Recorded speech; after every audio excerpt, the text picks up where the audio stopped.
ரோகிணி எத்தனை தான் தப்பு செஞ்சாலும் வீட்டு ஆளுங்க மன்னிச்சு மன்னிச்சு விட்றதுனால ரோகிணி தப்புக்கு மேலே தப்பு செஞ்சிட்ருக்கிறான்.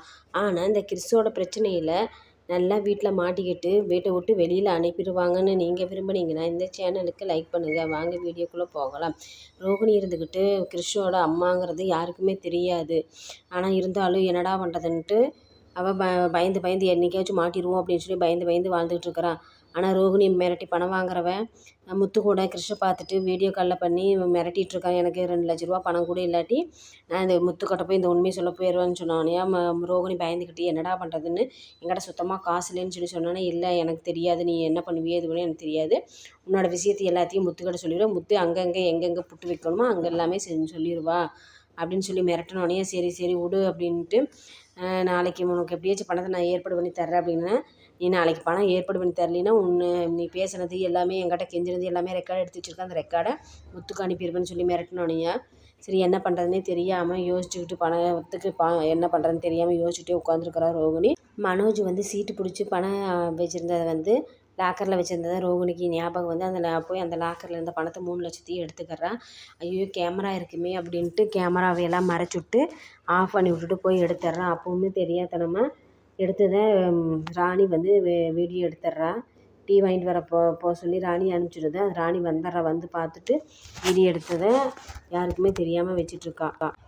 ரோகிணி படம் எடுத்தது யாருக்கும் தெரியாதுன்னு நம்ம தான் கேமரா ஆஃப் பண்ணிட்டோன்னு சொல்லிட்டு சந்தோஷமாக நினச்சிட்டு பணத்தை எடுத்துகிட்டு போகிறேன். இந்த பணத்தில் அவனுக்கு 2,00,000 கொடுத்தது போக மீதி 1,00,000 கிறிஷை வேறு ஸ்கூல் சேர்த்துறதுக்கும் வீடு வேறு வீடு பார்க்குறதுக்கும் வச்சுக்கலாம் அப்படின்னு சொல்லி ரோகிணி பணத்தை எடுத்துக்கொண்டே அவங்ககிட்ட கொடுத்துட்டு, ஆனால் வீடியோ ஆதாரம் எதுவுமே வாங்காமல் வந்துடுறா. அது நாளைக்கு பிரச்சனையாகவே முடியும்.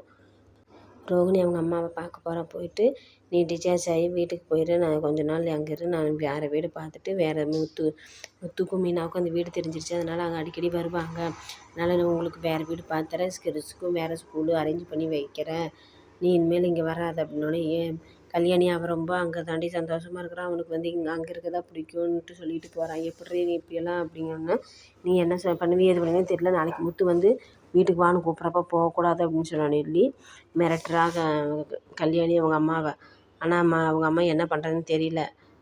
பணத்தையும் கொடுத்துட்டு போகிறேன், நீ டிஸ்சார்ஜ் ஆகிறதுக்கு உண்டான பணம் எக்ஸ்ட்ரா செலவுக்கு வச்சுக்கோ அப்படின்னு சொல்லிட்டு அந்த பணத்தை கொடுத்துட்டு போனானே.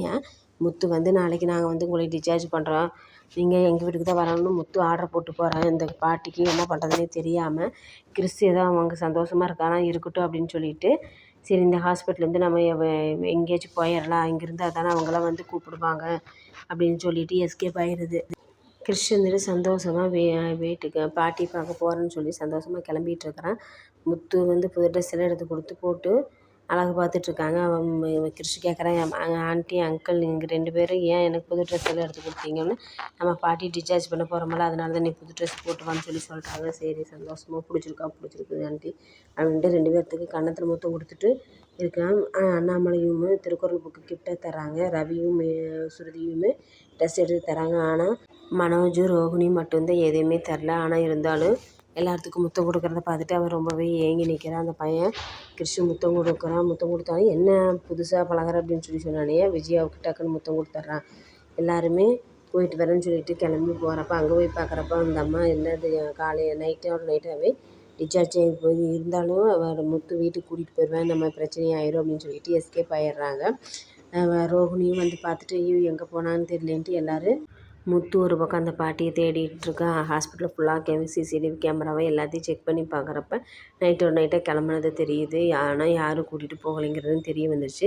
ரோகிணி ஒரு பக்கம் எங்கே தான் போனாங்கன்னு தெரியல, ஏதோ ஒன்று ஆயிடுச்சா என்னன்னு தெரியல, எதனால இப்படி விட்டுட்டு போனாங்க கிறிஷ் அப்படின்ட்டு ரோகிணி ஒரு பக்கம் தேடிக்கிட்டு ரொம்பவே சோகமாக இருக்கிறான். ஆனால் மனோஜ் ஏன் அப்படி ஒரு மாதிரியாக இருக்குதுன்னு சொல்லி கேட்டோன்னே, எனக்கு தலைவலிக்குது நான் வீட்டுக்கு கிளம்புறேன் அப்படின்னு சொல்லிட்டு கிளம்புறான். ஆனால் இருந்தாலும் நீ உடம்பு முடியலைங்கிறியா, நீ ஒத்தையாக போகல நானும் கூட வரேன்னு சொல்லிட்டு மனோஜும் கூட கிளம்புறான். முத்து எல்லா பக்கம் போய் விசாரிச்சு ஆட்டோ ஸ்டாண்டு எல்லாமே விசாரிச்சுட்ருக்கிறப்ப இன்னும் யாருக்கும் ஒரு தகவல் இல்லை. அவங்களோட ஃபோட்டோவை எடுத்து காட்டினீங்கன்னா கூட நாங்கள் ஏதாச்சும் அடையாளம் சொல்ல முடியுமோ, சும்மா வாயில் கேட்டால் எப்படி தெரியும். ஆட்டோக்காரர்கிட்ட முத்து இருந்துட்டு நானும் சரி ஃபோட்டோ ரெடி பண்ணிட்டு உங்களை கேட்குறேன் அப்படின்னு சொல்லிட்டு கிளம்பிடுறாரு.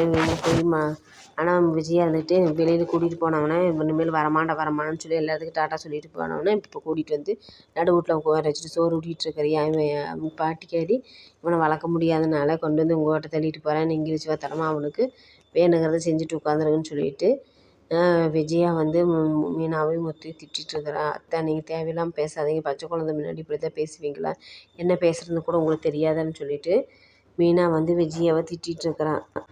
அண்ணாமலை இருந்துட்டு விஜயா நீ கம்முனு அது பச்சை குழந்தை கம்முனு பேசாமல் இங்கே இருக்கட்டும், நம்ம பார்த்துக்கலாம் அப்படின்னு சொல்கிறப்ப இல்லை இந்த பையனை எங்கேயாச்சும் விட்டு இந்த பையன் வந்தாலே பிரச்சனை நடக்கும்னு நான் சொன்னல, அதே மாதிரி தான் பிரச்சனை நடத்திருக்கேன். உங்கள் ஆய்க்காரி பெற்று விட்டுட்டு எங்கேயோ போயிட்டா, அவங்க அப்பத்தாவும் இப்போ விட்டுட்டு போயிட்டா, இப்போ இவனை பார்த்துக்கிறதுக்கு ஆளே இல்லை அப்படின்னு சொல்லி திட்டோன்னே மீனால கோவம் வந்துட்டு அத்தை தேவையில்லாமல் பச்சை குழந்தை முன்னாடி இப்படியெல்லாம் பேசி பழகாதீங்க, இது என் பையன் மாதிரி நான் வளர்த்துவேன் அப்படின்னு சொல்லிட்டு மீனா அந்த பையனுக்கு சப்போர்ட் பண்ணி பேசுகிறான்.